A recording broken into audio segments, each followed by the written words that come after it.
Shalom dan selamat pagi jemaat yang dikasihi dalam nama Tuhan Yesus Kristus. Sungguh kita bersyukur hari ini kembali kita bisa beribadah bersama. Meskipun kita tidak beribadah di gereja, tapi kita bisa beribadah di rumah kita masing-masing. Nah, sebelum kita beribadah, ada baiknya kita memperhatikan beberapa hal apa yang harus kita lakukan ketika kita mengadakan ibadah di rumah. Yang pertama yang perlu kita lakukan adalah mari kita mengajak semua anggota keluarga kita untuk bersama-sama beribadah. Mungkin ada ama, ada akong, ada suami, istri, anak-anak atau cucu kita. Ini adalah kesempatan bagi kita untuk bisa mengajak mereka beribadah bersama di hadapan Tuhan. Dan yang kedua, mari kita persiapkan diri dengan sebaik-baiknya. Berpakaianlah yang rapi sebagaimana selayaknya ketika kita datang ke gereja untuk beribadah. Karena kita tahu ketika kita beribadah di rumah pun Tuhan hadir bersama-sama dengan kita di dalam ibadah kita. Dan ketika kita mau ibadah, persiapkanlah diri dengan baik. Alkitab, catatan, atau hal apapun yang perlu kita bawa, persiapkan ketika kita beribadah. Dan ingat satu hal, hindari semua hal yang bisa mengganggu konsentrasi kita ketika kita beribadah. Misalnya HP kita bisa kita silent-kan atau juga kita off-kan ketika kita beribadah. Dan kita harus mengingat bahwa ibadah adalah hubungan kita dengan Tuhan. Oleh karena itu kita harus hormat dengan sikap hormat dan juga menghargai Tuhan ketika kita beribadah. Dan ketika kita beribadah, itu adalah hubungan pribadi kita dengan Tuhan. Oleh karena itu ketika kita beribadah di rumah pun, kita bukan hanya sekedar menonton, tapi kita ikut bersama melakukan. Kita boleh bernyanyi bersama memuji Tuhan, kita menyembah Tuhan. Kita tidak sambil makan atau sambil tiduran atau juga sambil ngobrol dengan anggota keluarga kita. Ingatlah, meskipun kita beribadah di rumah, tetapi Tuhan tetap hadir bersama-sama dengan kita di dalam ibadah kita. Selamat beribadah, Tuhan Yesus memberkati.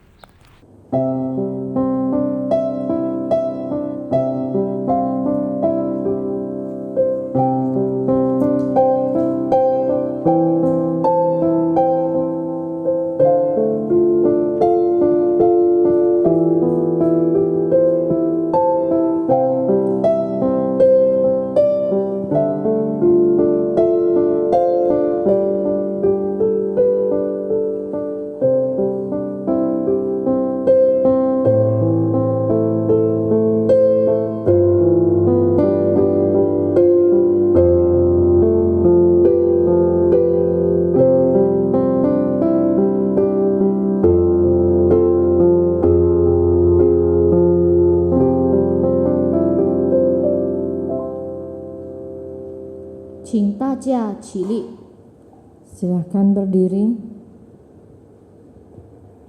你们要称谢耶和华，求告他的名，在万民中传扬他的作为，要向他唱诗歌颂，谈论他一切奇妙的作为，要以他的生命夸耀。顺求耶和华的人，心中应当欢喜。Amin. Bersyukurlah kepada Tuhan, serukanlah namanya, perkenalkanlah perbuatannya di antara bangsa-bangsa. Bernyanyilah baginya, bermazmurlah baginya. Percakapkanlah segala perbuatannya yang ajaib. Bermegahlah di dalam namanya yang kudus. Biarlah bersuka hati orang-orang yang mencari Tuhan.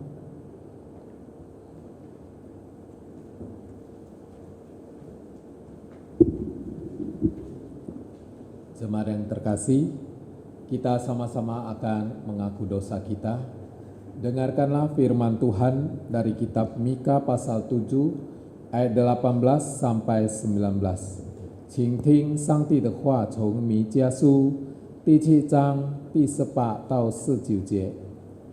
神啊，有何神像你，赦免罪孽，饶恕你产业之以民的罪过，不永远怀怒，喜爱施恩，必再怜悯我们，将我们的罪孽踏在脚下，又将我们的一切罪投于深海。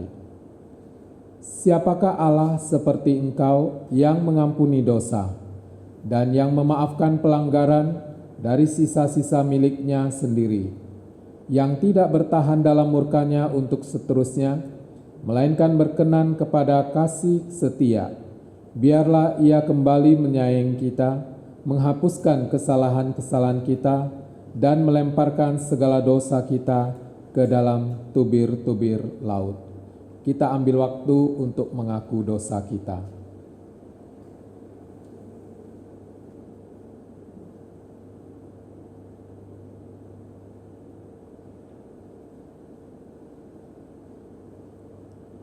Bapa kami yang di surga, kami bersyukur berterima kasih karena kami memiliki Allah yang mau menolong dan mengampuni kami. Walaupun kami sering berbuat dosa, tapi Tuhan, setiap kali kami datang ke hadapan Tuhan, kami mohon pengampunan dosa daripada Tuhan. Biarlah Tuhan yang menolong kami, Tuhan yang mengampuni kami. Terima kasih Bapa. Di dalam nama Tuhan Yesus kami berdoa. Amin.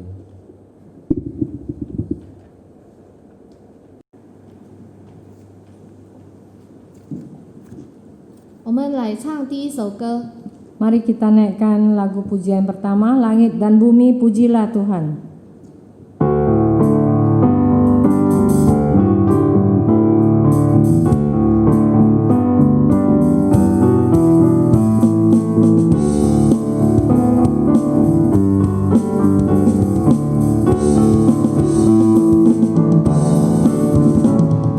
Langit dan bumi pujilah Tuhan, Sebab Dia ciptakan semuanya, keagungannya mengatasi langit bumi, semua sujud di hadapannya.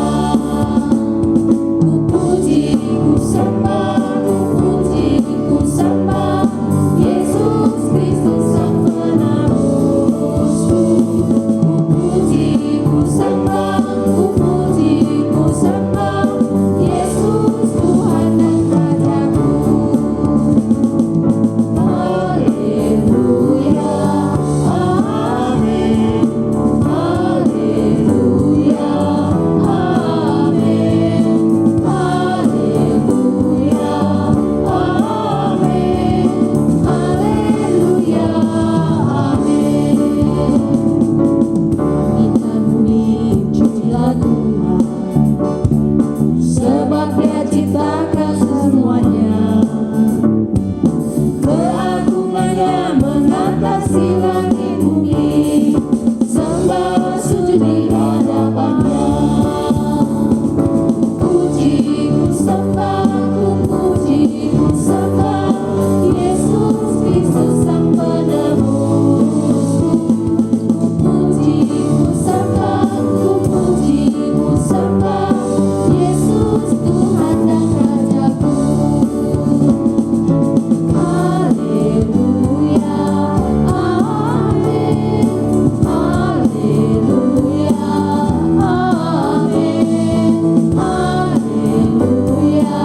amin. Haleluya, amin. Haleluya, amin.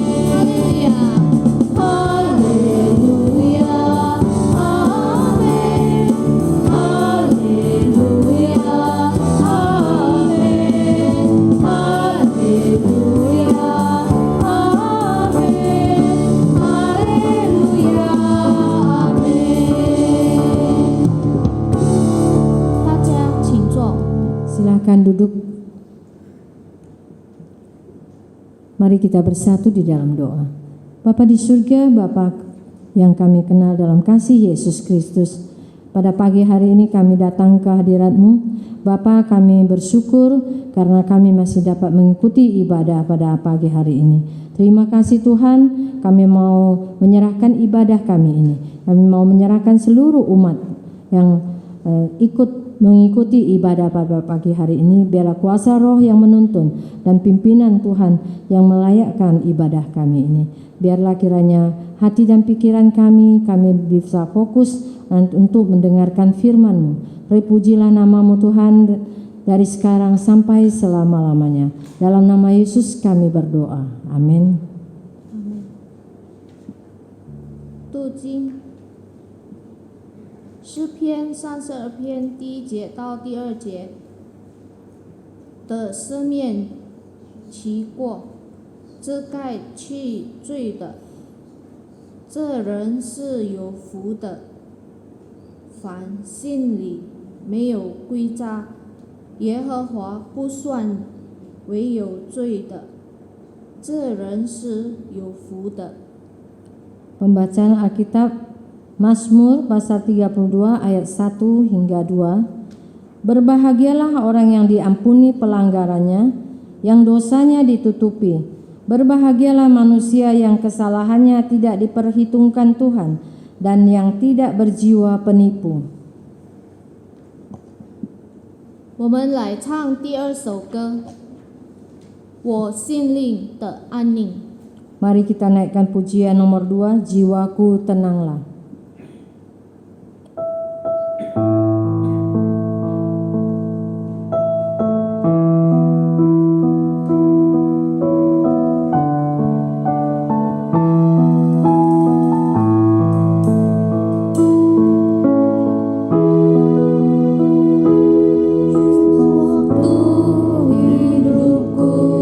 Tenang dan aman atas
Jemaat yang terkasih, kita akan sama-sama masuk dalam doa syafaat. Kita akan berdoa pertama untuk persiapan konta yang akan dilaksanakan pada tanggal 26 sampai 27 September di GMI Gracia Medan Merak Jingga. Kedua, kita berdoa untuk penginjilan yang dilakukan selama masa pandemi ini. Kiranya Injil dapat menjawab segala pergumulan bagi setiap orang dan memberikan kelegaan bagi mereka. Ketiga, kita berdoa untuk kehidupan rohani setiap jemaat Tuhan agar senantiasa mengandalkan Tuhan dalam kehidupannya. Mari kita berdoa. Bapa kami yang di surga, kami bersyukur, berterima kasih kalau pada hari ini kembali kami boleh datang ke hadapan Tuhan. Bapa kami yang di surga, kami datang ke hadapan Tuhan.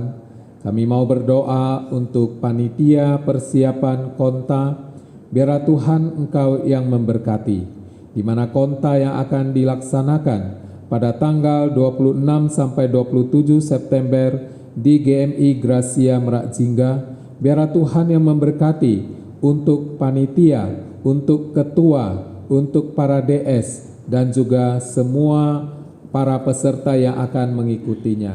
Tuhan, biar Engkau yang memberkati. Bapa kami yang di surga, kami juga berdoa, masa pandemi ini adalah kesempatan bagi kami untuk terus menginjili. Kami mau berdoa untuk setiap orang yang mendengarkan firman Tuhan.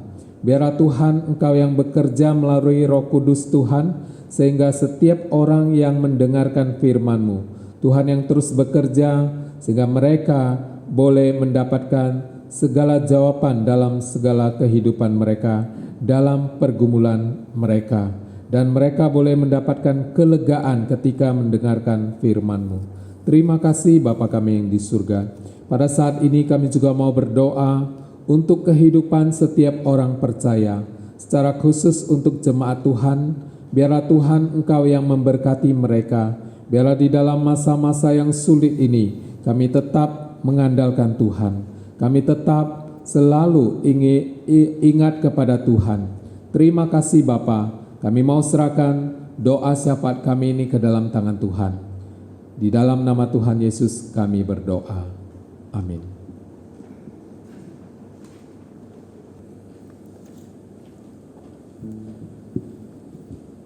我们来唱第3首歌，我需要耶稣。 Mari kita naikkan lagu yang ketiga, Aku Perlu Yesus.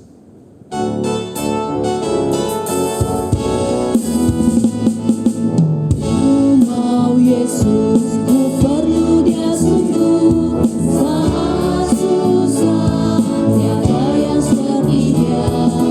Di hatiku, ku dapat kasih-Nya.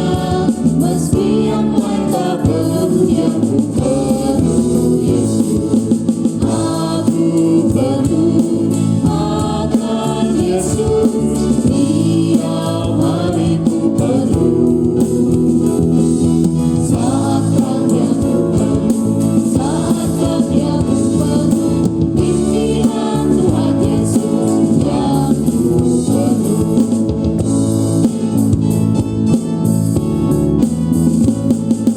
我真知道，我真需要耶稣，在忧愁时，我朋友向我主，我真欢乐，因我得到耶稣，虽然人人都叫什么，但我要耶稣，我要耶稣，我要耶稣，我也人需要耶稣。 光明色的我要他，黑暗苦我要他，为了在我生命中，我要耶稣。Aku perlu akan Yesus, tiap hari ku perlu. Saat terangnya ku perlu, saat gelapnya ku perlu. Pimpinan Tuhan Yesus yang ku perlu.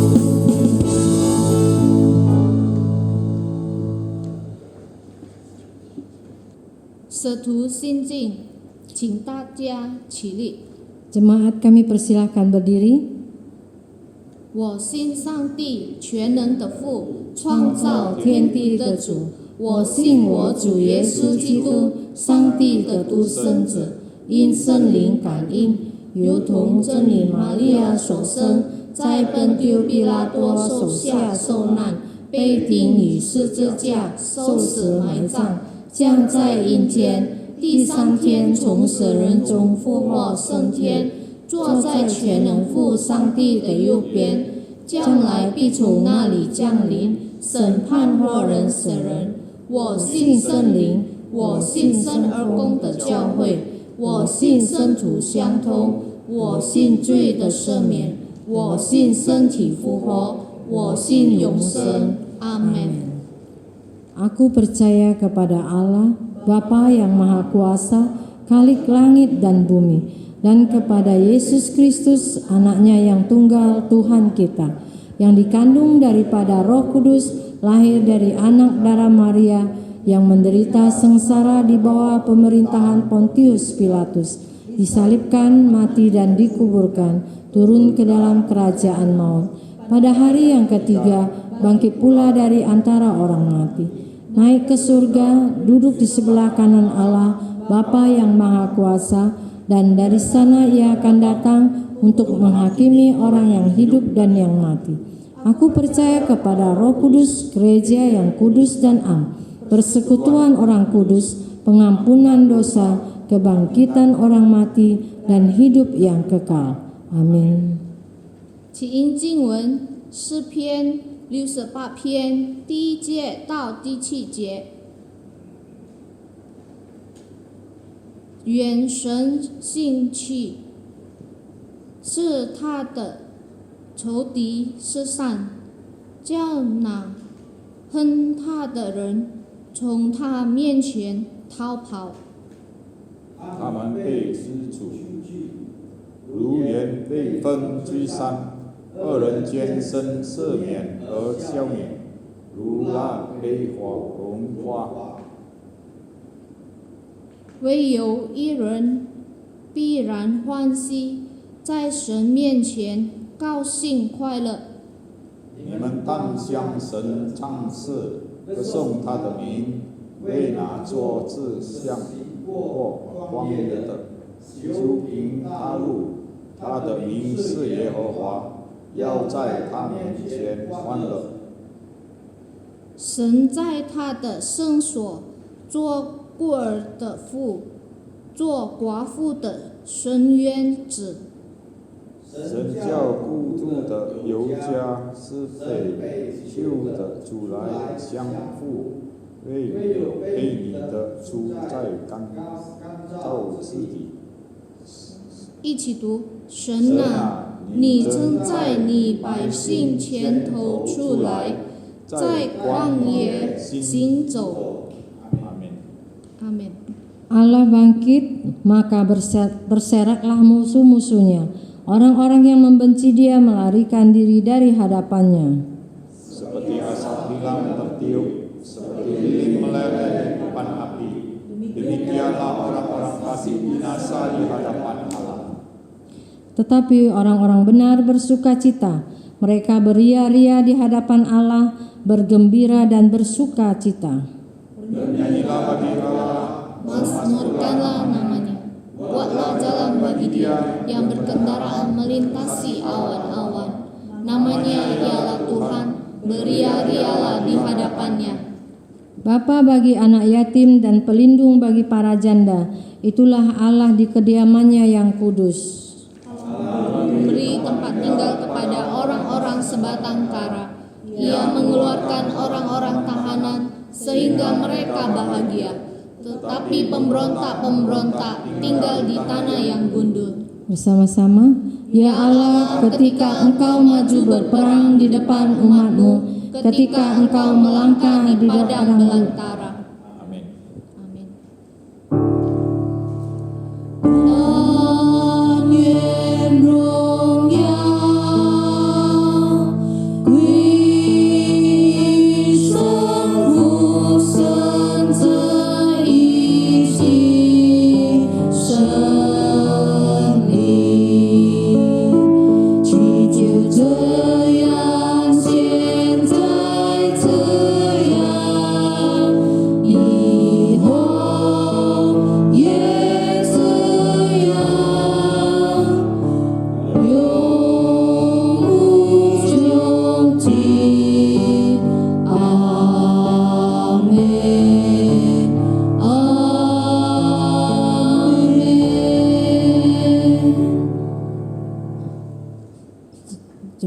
persilakan duduk.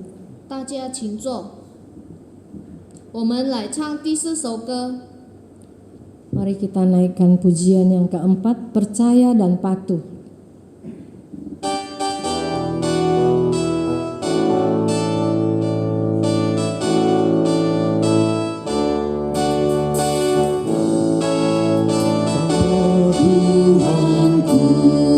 Dalam terang firman-Nya, Ia yang menyinari jalanku.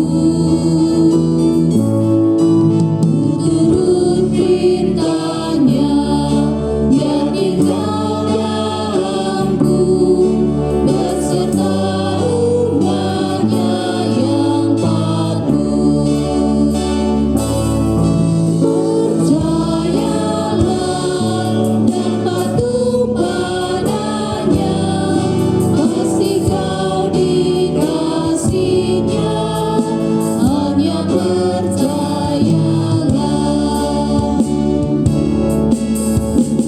Jangan gelap lenyap yang mau saat tampak wajah Tuhanku. Hilanglah imanku, lenyap air mataku, percaya dan patuh padanya.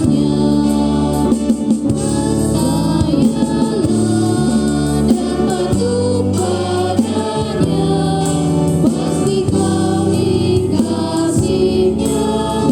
Hanya percayalah.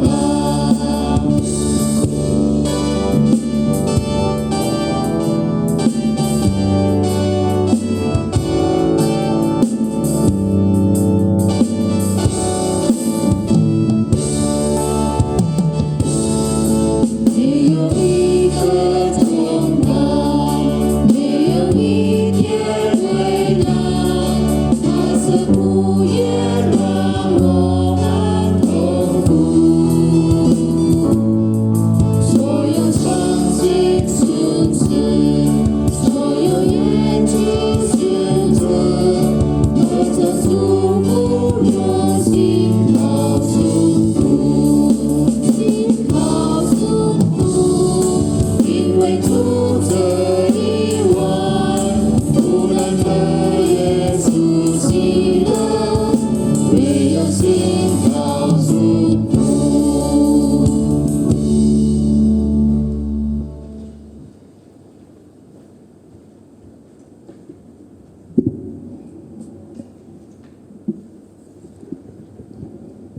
Mari kita berdoa.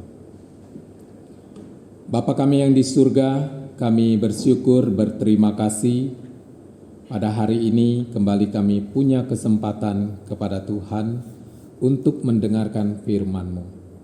Bapa, biarlah Engkau yang berbicara melalui hamba-Mu, sehingga kami yang mendengarkan dan yang memperdengarkan, kami juga boleh mengerti akan firman-Mu. Tuhan yang menolong, supaya kami bisa menjadi umat yang sungguh-sungguh taat kepada Engkau. Terima kasih Bapa. Di dalam nama Tuhan Yesus kami berdoa. Amin. Jemaat yang terkasih, kita akan sama-sama membuka firman Tuhan dari Nehemia pasal 10 ayat 30 sampai 39. Saya akan membacakan untuk kita semuanya. Nehemia pasal 10 ayat 30 sampai 39, demikian firman Tuhan. Pula kami tidak akan memberi anak-anak perempuan kami kepada penduduk negeri, ataupun mengambil anak-anak perempuan mereka bagi anak-anak lelaki kami. Dan bila mana penduduk negeri membawa barang-barang dan berbagai-bagai gandum untuk dijual pada hari Sabat, kami tidak akan membelinya dari mereka pada hari Sabat atau pada hari yang kudus, dan kami akan membiarkan begitu saja hasil tanah pada tahun yang ke-7 dan tidak akan menagih sesuatu hutang. Pula kami mewajibkan diri untuk memberi tiap tahun 1/3 sikal untuk ibadah di rumah Allah kami, yakni untuk roti sajian, untuk korban sajian yang tetap, untuk korban bakaran yang tetap, untuk hari-hari Sabat, bulan-bulan baru dan masa raya yang tetap, untuk persembahan-persembahan kudus dan korban-korban penghapus dosa, untuk mengadakan perdamaian bagi orang-orang Israel serta segala pekerjaan di rumah Allah kami. Pula dengan membuang undi kami yakni para imam, orang-orang Lewi dan kaum awam menetapkan suatu cara untuk menyediakan kayu api. Kayu itu harus dibawa ke rumah Allah kami secara bergilir oleh kaum-kaum keluarga kami pada waktu-waktu tertentu setiap tahun, supaya di atas mezbah Tuhan Allah kami ada api yang menyala, seperti tertulis dalam kitab Taurat.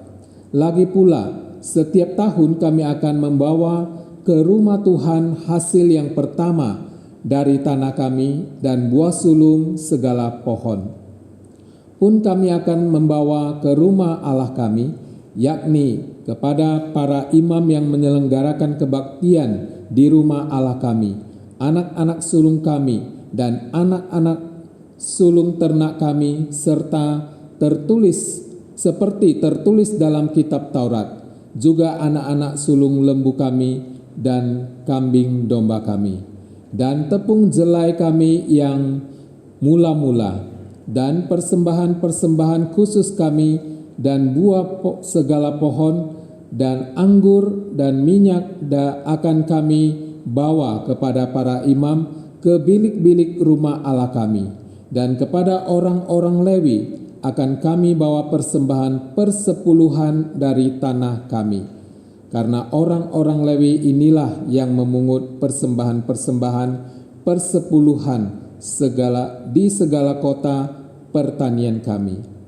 Ayat 28, seorang imam anak Harun akan menyertai orang-orang Lewi itu bila mereka memungut persembahan persepuluhan, dan orang-orang Lewi itu akan membawa persembahan persepuluhan daripada persembahan persepuluhan itu ke rumah Allah kami, ke bilik-bilik rumah perbendaharaan. Karena orang Israel dan orang Lewi harus membawa persembahan khusus daripada gandum, anggur, dan minyak ke bilik-bilik itu. Di situ ada perkakas-perkakas tempat kudus. Pula para imam yang menyelenggarakan kebaktian, para penunggu pintu gerbang, dan para penyanyi, kami tidak akan membiarkan rumah Allah kami. Amin. Saudara-saudari yang terkasih di dalam nama Tuhan Yesus, pertobatan, ketika seseorang bertobat, itu dalam dirinya ada satu keinginan, ada satu keseriusan kepada seseorang yang mau menyesali segala yang dia perbuat selama ini. Dia menyesali segala yang dia perbuat di masa lampaunya. Oleh karena itu, dia berkeinginan mengubah sikap hidupnya ke arah yang lebih baik. Biasanya ketika seseorang bertobat, ketika seseorang mau berbalik kepada Allah, maka akan terlihat perubahan itu dari dirinya sendiri. Dari dirinya sendiri akan terlihat perubahan itu. Nah, saudara yang terkasih, perubahan bagaimana? Yaitu perubahan bagaimana cara dia berbicara kepada orang lain. Perubahan bagaimana dia menyambut seseorang. Perubahan-perubahan dalam dirinya akan jelas terlihat kepada setiap orang. Cara dia memandang kekayaan itu berbeda dengan sebelumnya. Cara dia memandang satu jabatan itu juga berbeda dengan sebelum dia bertobat. Cara dia menyembah, cara dia beribadah kepada Tuhan juga mengalami pembaharuan. Intinya dari segala pola hidup dia berubah dari kehidupan yang lama kepada kehidupan yang sudah diperbaharui oleh Tuhan. Ada satu perubahan, sehingga kehidupannya itu berubah sama sekali, berubah ke arah yang lebih baik, berlawanan dengan sebelumnya. Nah, saudara yang terkasih, kenapa orang yang bertobat itu sungguh-sungguh mengalami perubahan? Karena dia benar-benar menyesali segala perbuatannya dan dia benar-benar ingin meninggalkan kehidupannya yang lama. Nah, orang ini sungguh-sungguh berkomitmen mencari apa yang diinginkan oleh Tuhan. Walaupun seringkali dia mengalami kegagalan, tapi dia terus berusaha mencari apa kehendak Tuhan. Nah, saudara-saudara yang terkasih di dalam nama Tuhan Yesus, inilah pertobatan seseorang yang sungguh-sungguh mau diubahkan oleh Tuhan. Jadi bukan hanya dia mengatakan dia mau bertobat, tetapi dia membuktikan dengan penyesalan yang ditunjukkan lewat kehidupannya. Sehingga seluruh kehidupannya berbalik arah ke arah yang benar. Nah, saudara yang terkasih di dalam nama Tuhan Yesus, pembacaan firman Tuhan hari ini itu menceritakan tentang bangsa Israel yang mau menunjukkan satu perubahan dalam kehidupan mereka. Mereka ingin mengalami satu pertobatan yang sejati. Mereka berkomitmen untuk mengubah sikap mereka yang selama ini sudah tidak berkenan kepada Tuhan. Selama ini sikap hidup mereka adalah mendukakan hati Tuhan dan mereka mau sungguh-sungguh diubahkan. Saudara yang terkasih, pada waktu itu Nehemia baru saja menyelesaikan pembangunan tembok Yerusalem yang sudah diruntuhkan oleh musuh mereka. Nah, bangsa Israel mereka waktu itu berkumpul di satu tempat. Mereka bersama-sama ingin diperbaharui oleh firman Tuhan. Makanya mereka waktu berkumpul, pada waktu itu mereka meminta Ezra. Ezra itu adalah seorang ahli kitab Allah. Dan diminta Ezra untuk membacakan kitab Allah itu kepada mereka. Dan mereka mendengarkannya. Kemudian Ezra juga menafsirkan kepada bangsa Israel. Supaya bangsa Israel bisa memahami apa yang sudah mereka dengarkan. Nah, dikatakan ketika bangsa Israel mendengar pembacaan firman Tuhan itu, dan waktu itu mereka juga mendengar penjelasan yang disampaikan oleh Ezra, mereka sangat menyesal dan mereka menangis. Saudara-saudara yang terkasih, ketika itu Nehemia bersama dengan orang-orang Lewi berkata kepada mereka di pasal 8 ayat 10 sampai ke 11. Di situ dikatakan, hari ini adalah kudus bagi Tuhan Allahmu. Jangan kamu berduka cita dan menangis. Kemudian ayat 11, pergilah kamu, makanlah sedap-sedapan dan minumlah minuman manis dan kirimlah sebagian kepada mereka yang tidak setia apa-apa. Karena hari ini adalah kudus bagi Tuhan kita. Jangan kamu bersusah hati, sebab sukacita karena Tuhan itulah pelindungmu. Saudara yang terkasih, ketika Nehemia bersama para Lewi memberitahukan kepada mereka bahwa mereka harus sungguh-sungguh melakukan firman Tuhan, di situ mereka begitu patuh kepada apa yang disampaikan. Dikatakan bahwa mereka harus pergi menikmati makanan dan juga tidak melupakan orang-orang yang tidak mampu. Nah, oleh karena itu dikatakan bahwa sesudah diperintahkan oleh Nehemia bersama dengan para Lewi, waktu itu mereka segera pergi melakukannya. Dan mereka tidak lupa melakukannya juga untuk orang yang tidak mampu. Makanya di sini dikatakan beri atau bantu juga orang-orang yang tidak menyediakannya. Nah, saudara-saudara yang terkasih, mereka sungguh-sungguh diberkati melalui firman Tuhan yang dibacakan dan dijelaskan oleh Ezra. Oleh karena itu mereka ingin mengalami pembaharuan. Nah, sesudah itu keesokan harinya Bangsa Israel kembali berkumpul. Mereka mau mendengarkan firman Tuhan lebih lagi. Mereka mau mendengarkan pembacaan firman Tuhan dan penjelasan dari kitab Taurat Tuhan yang dibaca oleh Ezra pada waktu itu. Nah, mereka waktu mendengar firman Tuhan yang disampaikan oleh Ezra, waktu itu mereka mendengar dengan teliti. Mereka bukan hanya mendengar lalu menyimpan saja, tapi mereka mau melakukannya dalam kehidupannya.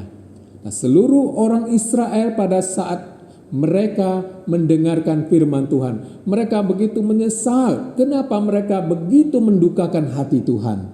Termasuk orang-orang Israel yang kembali dari pembuangan. Mereka juga ikut mendengarkan firman Tuhan itu. Mereka mendengar dan mereka mau melakukan firman Tuhan itu. Kemudian mereka berkumpul bersama untuk mengadakan puasa dan berdoa. Mereka sungguh-sungguh mau mengalami pembaharuan. Nah, saudara-saudara yang terkasih, apa yang mereka lakukan? Mereka berkumpul bersama, mereka berpuasa, dan mereka mengenakan kain kabung sebagai tanda mereka mau menyesali. Kemudian tanah di atas kepala mereka sebagai pengakuan dosa mereka dan juga permohonan doa mereka kepada Tuhan. Nah, saudara-saudara yang terkasih, Ezra menjelaskan melalui kitab Taurat itu, kitab Taurat Tuhan itu. Nah, waktu itu Ezra menjelaskan bagaimana kehidupan Israel, di mana nenek moyang mereka sebenarnya sungguh mendapatkan kasih karunia yang sangat luar biasa. Mulai dari mereka berada di pembuangan di Mesir. Mulai dari sana sampai Tuhan memimpin mereka di padang gurun memasuki tanah perjanjian, yaitu Kanaan. Sekalipun Tuhan tidak pernah meninggalkan mereka. Itulah sebabnya mereka begitu menyesal. Kenapa sikap hidup mereka selalu menentang Tuhan, selalu tidak menyenangkan hati Tuhan, selalu membuat Tuhan menjadi kecewa, padahal Tuhan tidak pernah sedetik pun meninggalkan mereka ketika mereka berada di pembuangan dan juga di padang gurun. Tuhan tetap memelihara mereka. Nah, perlindungan Tuhan kepada mereka sungguh sangat nyata.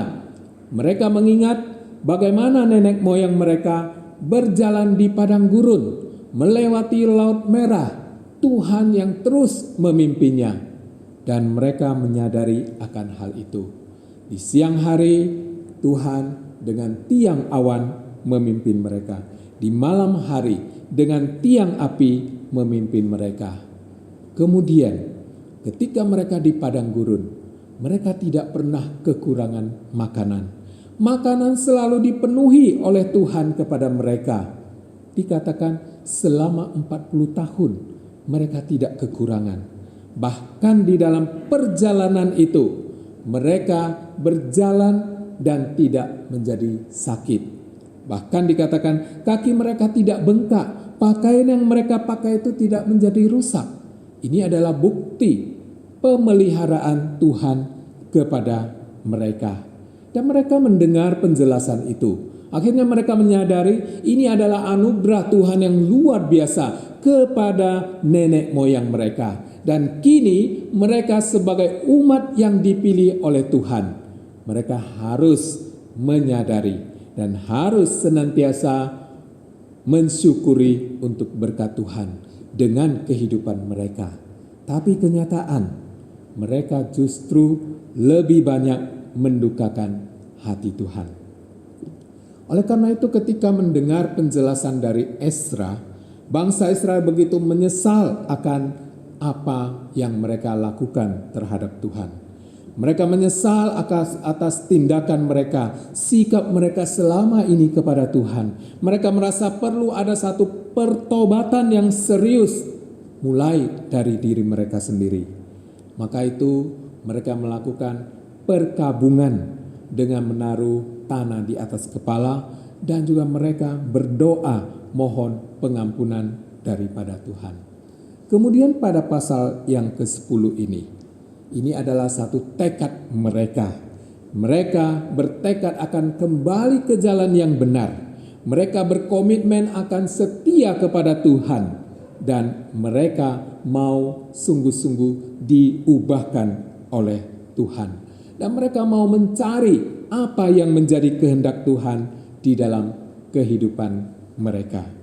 Yang pertama dari firman Tuhan yang kita baca hari ini, yaitu di pasal 10 ayat 30. Di sini dikatakan, pula kami tidak akan memberi anak-anak perempuan kami kepada penduduk negeri, ataupun mengambil anak-anak perempuan mereka bagi anak-anak lelaki kami.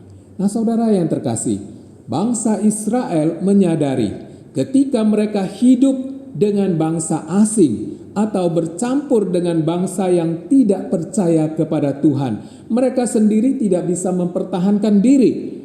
Justru yang ada adalah mereka terpengaruh oleh bangsa-bangsa sekitar. Hal ini mereka sudah lihat dari kehidupan raja-raja yang memimpin mereka. Dari kehidupan mereka, salah satu contoh adalah Raja Salomo. Raja Salomo karena sudah mengambil perempuan asing menjadi istrinya. Pada waktu itu dia mengalami kegagalan. Kerajaan yang dia pimpin terpecah menjadi dua bagian. Kemudian istri yang dia ambil dari perempuan asing ini membawa bangsa Israel menyembah kepada dewa-dewa asing. Nah, saudara yang terkasih, di sini bukan berarti kita tidak boleh bergaul atau berteman dengan bangsa-bangsa yang lain. Tetapi justru kita dipanggil, dipilih oleh Tuhan untuk keluar dari zona nyaman kita. Kita harus keluar dari persekutuan kita sebagai orang percaya untuk bisa menjangkau mereka yang belum di dalam Kristus. Hanya saja ketika kita mau bergaul dengan orang yang tidak seiman, kita harus punya iman yang kokoh dan teguh. Bahwa kita adalah orang yang sudah diselamatkan. Kita harus yakini hal itu. Kemudian sebagai orang yang sudah diselamatkan, kita ini adalah terang dan garam. Dimanapun kita berada, Tuhan mau supaya kita bisa menerangi dan menggarami setiap orang yang bertemu dengan kita. Saudara yang terkasih, sering hal ini dilupakan oleh orang percaya. Misalnya, ketika kita bergaul dengan saudara-saudara kita yang belum percaya kepada Tuhan, misalnya kita pergi makan bersama, pada waktu itu kita harus menjalankan kebiasaan kita berdoa sebelum makan. Nah, hal ini biasanya jarang dilakukan. Nah, seringkali saya perhatikan ada beberapa orang percaya ketika mereka sedang berkumpul bersama dengan teman-teman mereka yang belum percaya, mereka merasa tidak enak atau merasa malu atau merasa sungkan kepada teman-teman untuk berdoa sebelum makan. Nah, mereka tidak menjadi teladan. Saudara yang terkasih, ini adalah hal yang sepele, contoh yang sederhana. Tetapi lebih banyak orang lebih memilih untuk tidak berdoa. Oleh karena itu, ini adalah contoh yang sederhana. Bagaimana kita mau mempertahankan diri kita, mau memberikan teladan yang terbaik, mau memberikan contoh kepada orang lain, sedangkan kita hal-hal yang sederhana saja kita tidak berani melakukannya. Mungkin banyak alasan kita. Nah, saudara yang terkasih, satu kali seorang pendeta dia menceritakan tentang perjalanan mereka ke Israel. Nah, dalam jadwal perjalanan mereka, rombongan yang ada pada mereka punya jadwal ke Sungai Yordan. Nah, ketika tiba di Sungai Yordan, di situ ditawarkan kepada semua yang ikut rombongan itu, bagi siapa yang ingin dibaptis ulang, mereka akan mendapat sertifikat bahwa mereka dibaptis di Sungai Yordan. Nah, waktu itu semua peserta yang ikut, mereka saling melihat, saling memandang. Ya. Dan mereka juga memandang kepada pendeta itu. Dan waktu itu pendetanya mendengar hal itu, kemudian dia pergi bermain air yang ada di sana. Dan dia bermain air di sana, akhirnya orang-orang yang ikut dalam rombongan itu tidak ada seorang pun yang mau dibaptis ulang. Nah, malam hari ketika mereka kembali ke hotel, salah seorang dari peserta itu menghampiri pendeta itu dan mengatakan, "Pendeta, kami dari tadi tunggu pendeta. Apakah pendeta mau dibaptis ulang di sini? Karena ini tempat yang unik, spesial, tempat Yesus dibaptis. Nah, kalau pendeta melakukan hal itu, kami juga sudah siap-siap mau mendaftarkan diri supaya bisa dapat sertifikat dari Sungai Yordan, dan ini sebagai kenang-kenangan kami." Lalu pendeta itu hanya tersenyum saja. Kemudian sampai di hotel, di kamar, dia berpikir, seandainya saya karena pengen mendapat satu sertifikat dari sana, saya baptis ulang di sana, ya, maka saya sudah tidak memberikan contoh yang baik kepada semua peserta yang mengikuti ke Israel itu. Berarti saya sudah tidak memberikan teladan yang baik. Nah, saudara-saudara yang terkasih, seringkali kita mudah terjebak di dalam memberikan teladan, khususnya untuk hal-hal yang sudah kita tahu tidak boleh kita langgar.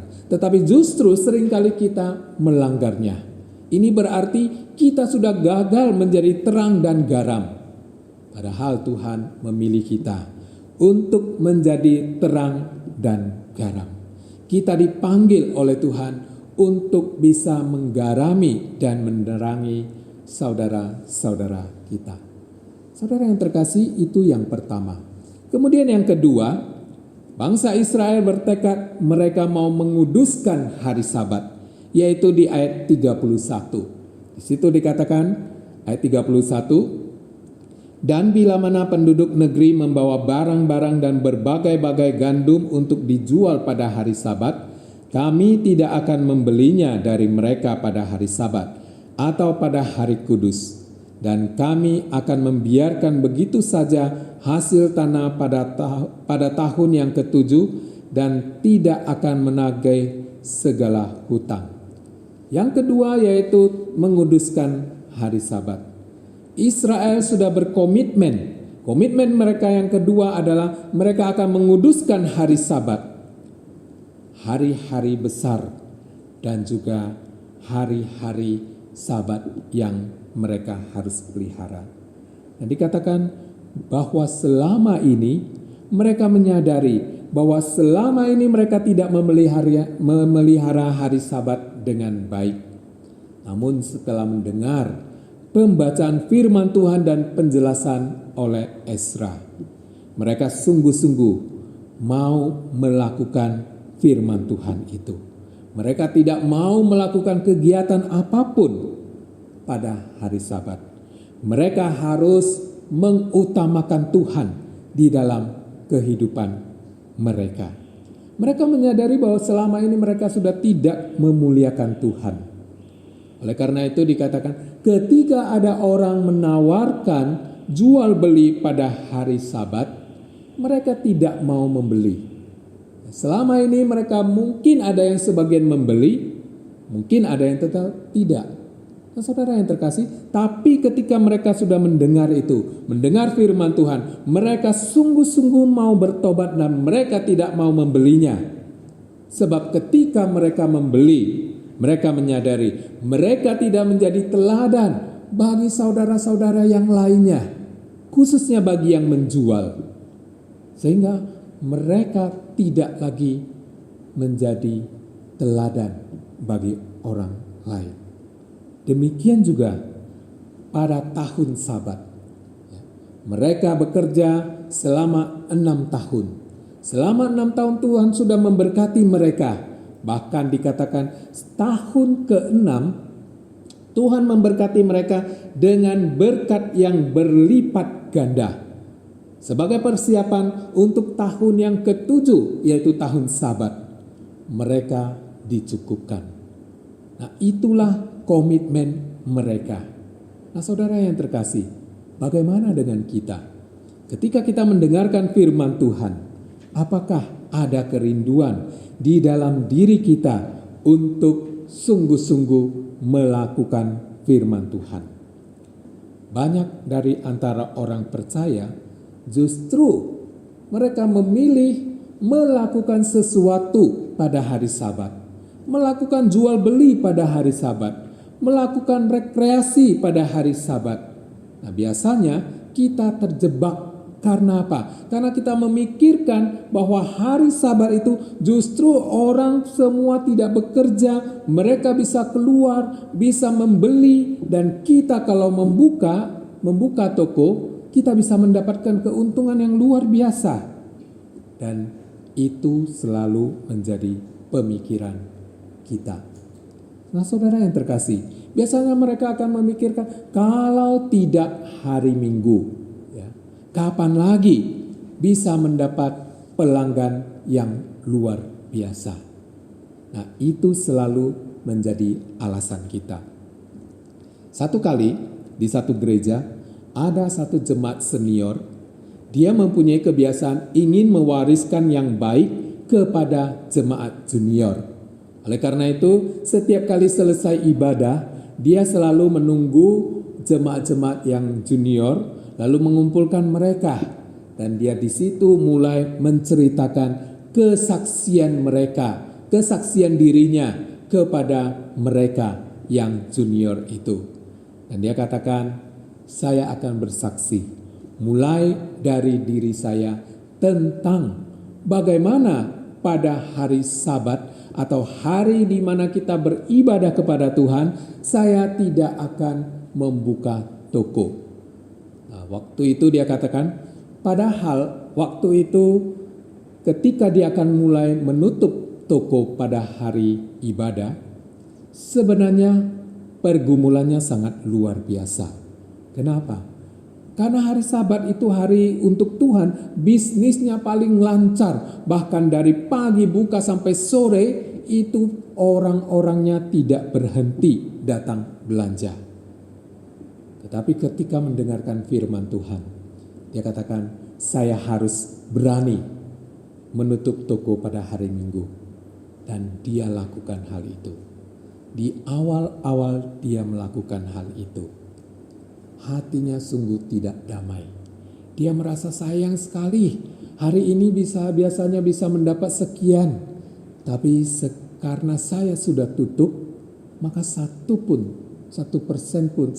pun saya tidak mendapatkannya. Dan pergumulan ini terus terjadi setiap hari Minggu. Dan dia sangat bergumul sekali. Kadang-kadang ada keinginan untuk kembali membuka tokonya itu di hari menyembah Tuhan. Dan selalu timbul keinginan dan dia melawan hal itu. 3 bulan sudah berjalan dan dia mulai merasa bisa menerima kenyataan itu.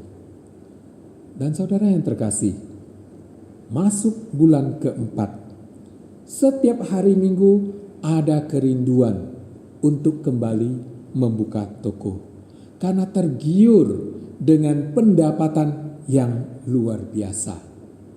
Nah, akhirnya Bapak ini menceritakan bahwa dia walaupun terganggu oleh keinginan untuk membuka tokonya, tetapi dia selalu pendam, dia ingat, aku harus patuh kepada firman Tuhan. Aku harus setia kepada Tuhan.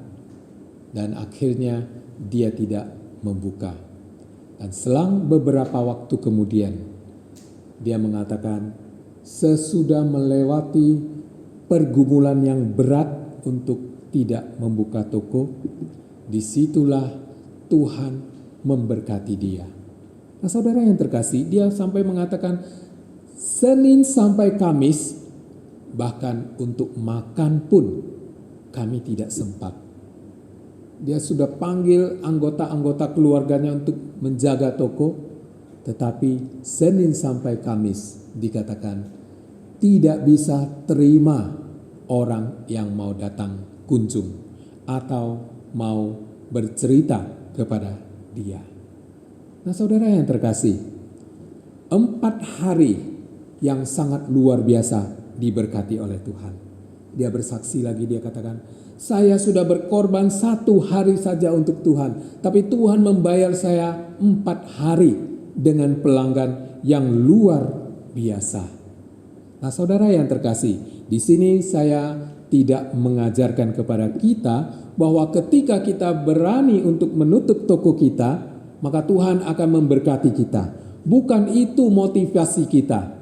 Ketika kita mau setia kepada Tuhan, belajar untuk memelihara hari kudus atau hari untuk Tuhan, bukan berarti kita mengharapkan Tuhan memberkati kita dengan 4 hari itu. Nah, saudara yang terkasih, itu berarti kita mencobai Tuhan. Tapi ketika kita berani memberikan yang terbaik untuk Tuhan, Tuhan tidak akan meninggalkan kita. Ketika kita berani menguduskan hari Tuhan, itu adalah satu ucapan syukur kita kepada Tuhan. Bangsa Israel berani melakukan firman Tuhan, yaitu pada hari Sabat tidak melakukan jual beli. Itu komitmen mereka, karena mereka merasa bersyukur di mana Tuhan sudah memberkati mereka 6 hari di dalam pekerjaan mereka, 6 tahun di dalam pekerjaan mereka. Bahkan di tahun ke-6 Tuhan memberkati mereka secara luar biasa. Sehingga tahun ke-7 bahkan mengutip hutang pun mereka tidak lakukan. Itu komitmen mereka yang kedua. Lalu komitmen mereka yang ketiga yaitu memperhatikan bait Allah di ayat 30, 32 dan 33. Demikian firman Tuhan. Pula kami mewajibkan diri untuk memberi tiap tahun 1/3 sikal untuk ibadah di rumah Allah kami, yakni untuk roti sajian, untuk korban sajian yang tetap, untuk korban bakaran yang tetap, untuk hari-hari Sabat, bulan-bulan baru, dan masa raya yang tetap, untuk persembahan-persembahan kudus dan korban-korban penghapus dosa, untuk mengadakan perdamaian bagi orang Israel, serta segala pekerjaan di rumah Allah kami. Komitmen yang ketiga adalah memperhatikan bait Allah. Saudara yang terkasih, bangsa Israel bertekad untuk mengubah sikap mereka terhadap Tuhan. Selama ini mereka tidak peduli. Tetapi sesudah mendengarkan firman Tuhan, mereka mau bertobat. Dikatakan 1/3 sikal harus mereka bawa ke dalam bait Allah.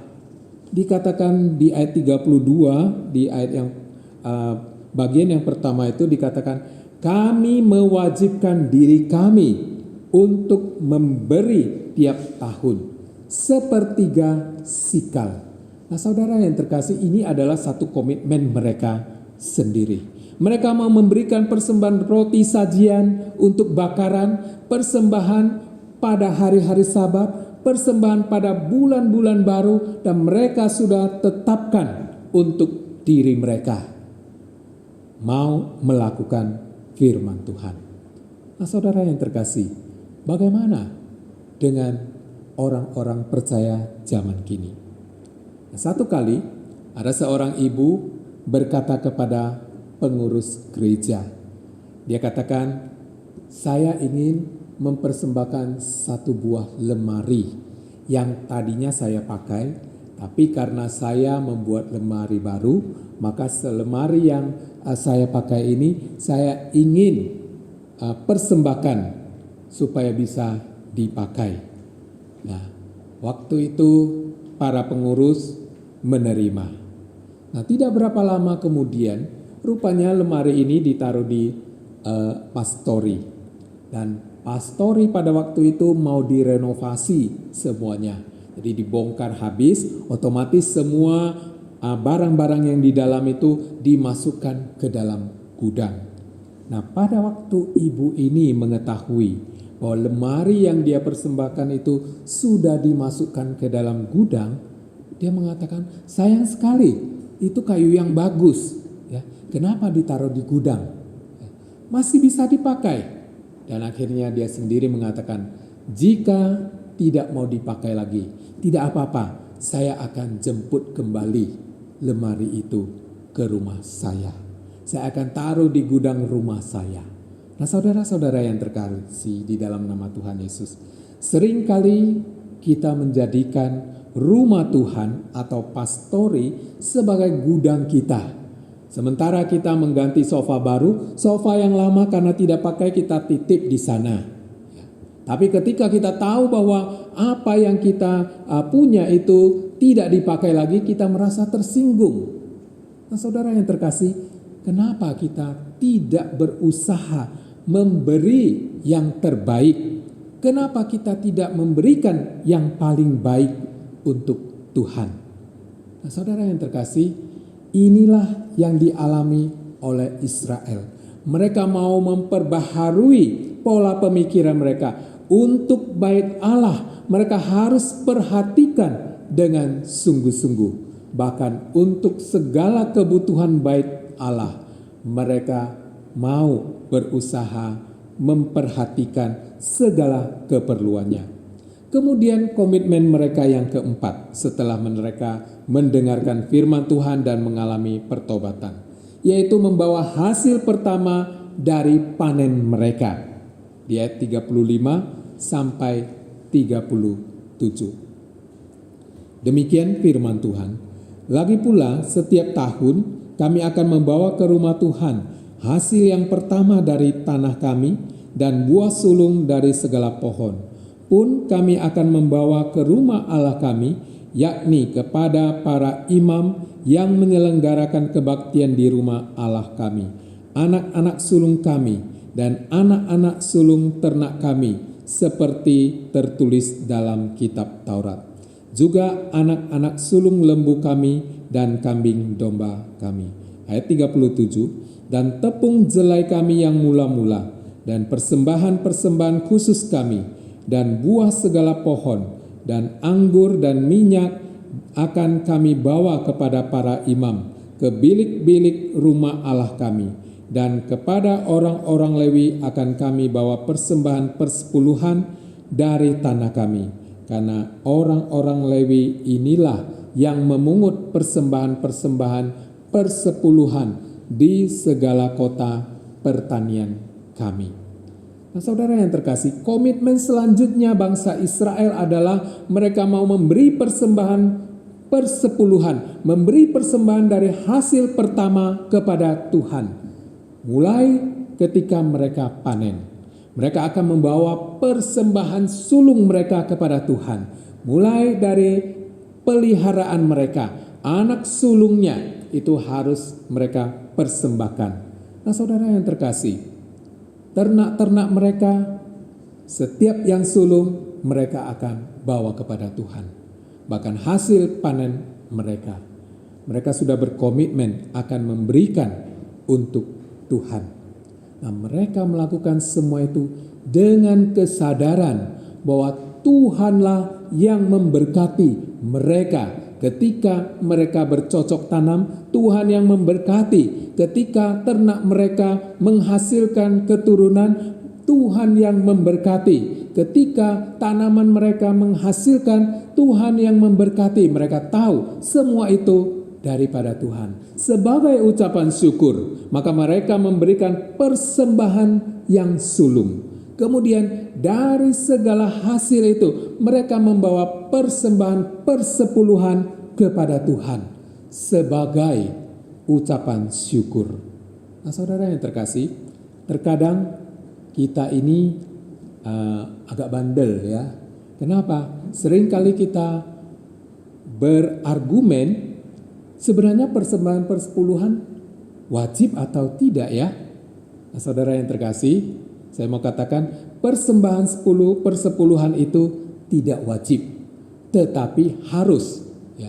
Kenapa? Kalau wajib, berarti jemaat yang tidak memberikan persepuluhan akan mendapat konsekuensi. Misalnya, tidak memberikan persepuluhan si A.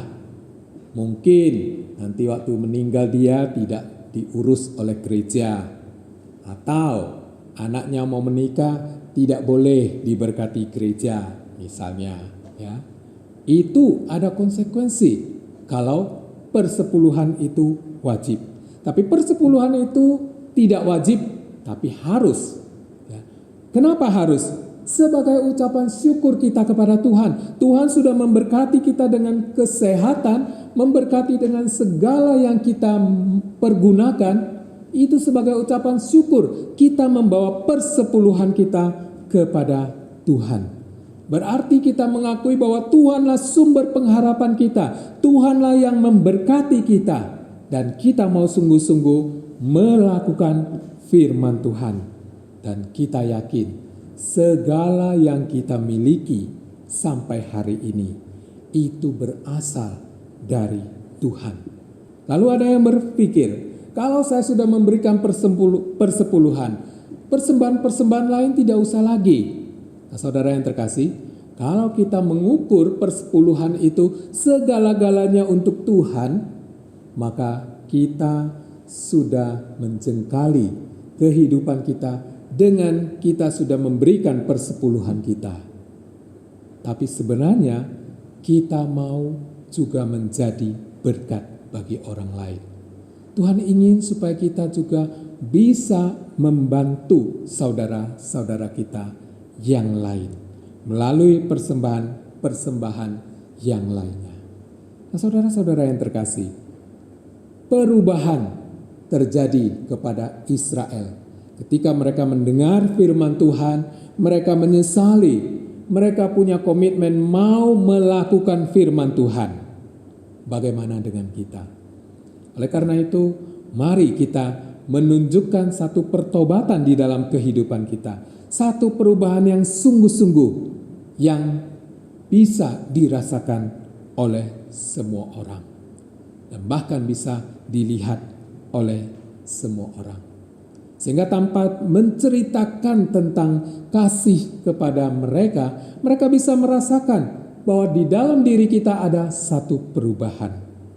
Oleh karena itu, mari kita menunjukkan satu pembaharuan di dalam hidup kita dengan sungguh-sungguh percaya dan taat kepada Tuhan. Tuhan Yesus memberkati kita semua. Amin. Mari kita berdoa. Bapa kami di dalam surga, kami bersyukur, berterima kasih untuk firman-Mu hari ini, mengingatkan kepada kami bahwa setiap kali kami mendengarkan firman Tuhan, kami mau melakukannya dalam kehidupan kami. Sehingga firman-Mu tidak menjadi sia-sia. Tuhan yang menolong kami, Tuhan yang menolong jemaat Tuhan, sehingga ketika firman-Mu telah berhenti disampaikan, Roh Kudus tetap bekerja dan kami sungguh-sungguh mau melakukan firman-Mu. Tuhan menolong kami. Di dalam nama Tuhan Yesus kami berdoa. Amin.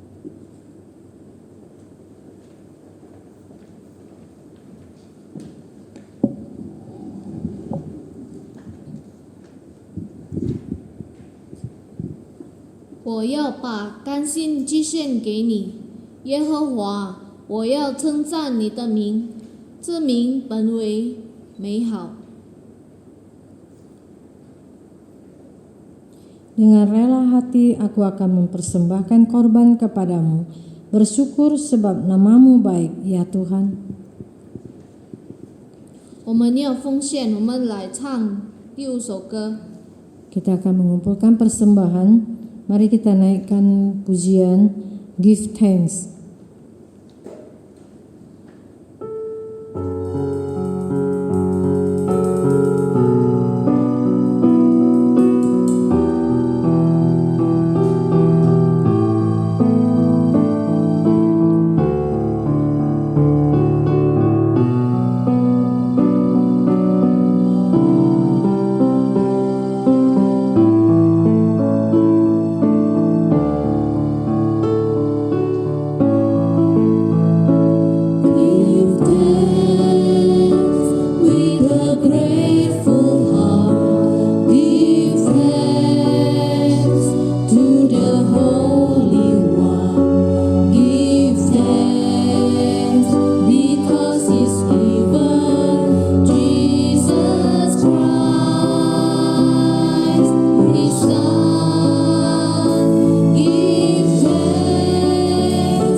却能指引他，这下路选择主耶稣基督，如今软弱自己的刚强，贫穷这一层付出，都因为主已成就了大神。如今软弱自己的刚强，贫穷这一层付出，都因为主已成就了大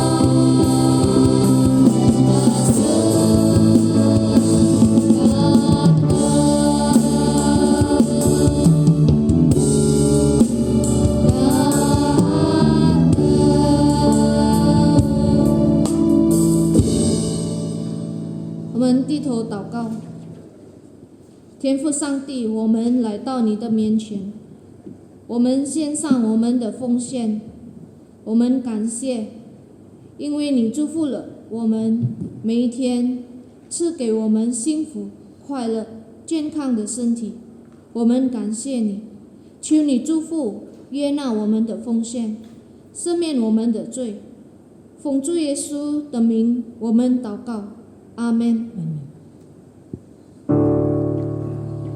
但愿上帝祝福我们所奉献的一切财物，分别为圣，用在神空，过产生活，荣耀主名。阿门。我们来唱第6首歌，除你以外。 Mari kita naikkan lagu yang ke-6.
Bapa kami yang di surga, dikuduskanlah namamu, datanglah kerajaanmu, jadilah kehendak-Mu di bumi seperti di surga.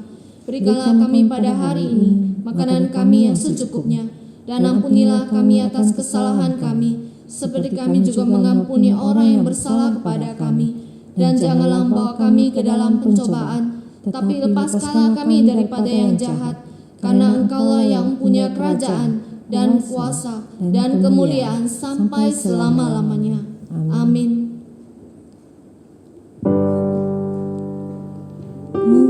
天之下万国万民，其实赞美父子圣灵，三位一体，同永同尊，万有之源，万物之本。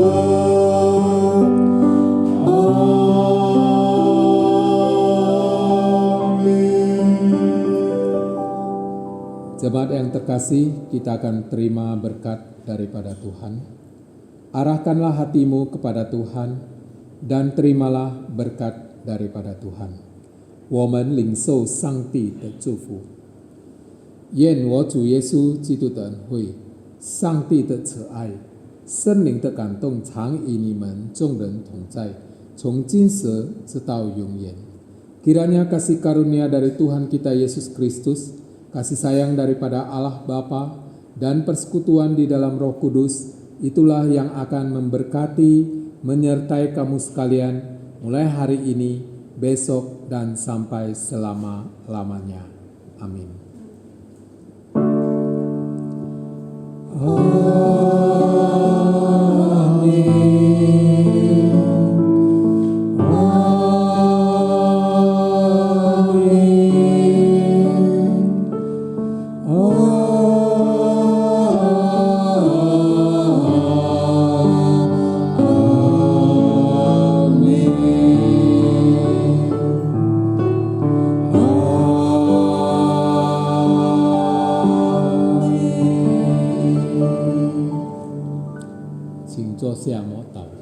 Silakan duduk, doa teduh.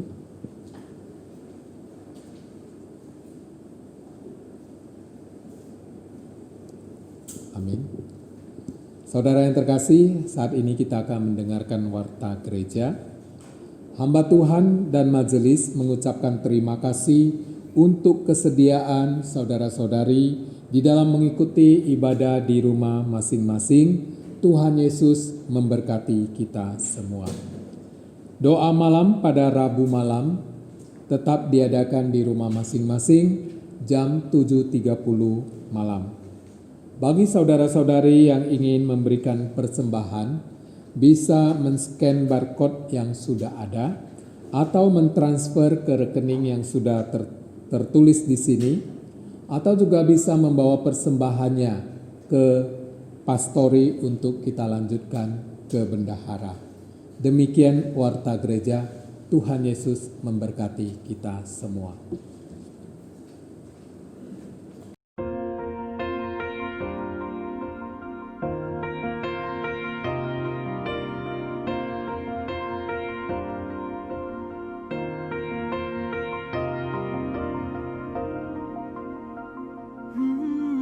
Ni 知道我最深的意念，你明了我内里的一切，但你从不定罪，满有怜悯和恩惠，温柔的光照亮我心扉。我追想你过往的作为，我思念你同在的容颜，我的心可想你如干旱之地盼雨。神啊，求你留心听，父啊，我向你呼求。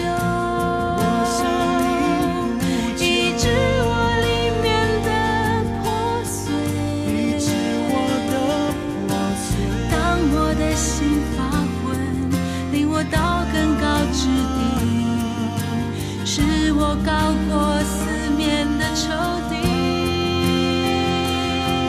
我要依靠你的慈爱，要以你的救恩快乐，容我到你圣所，瞻仰你荣耀能力，以欢乐的嘴唇赞美你。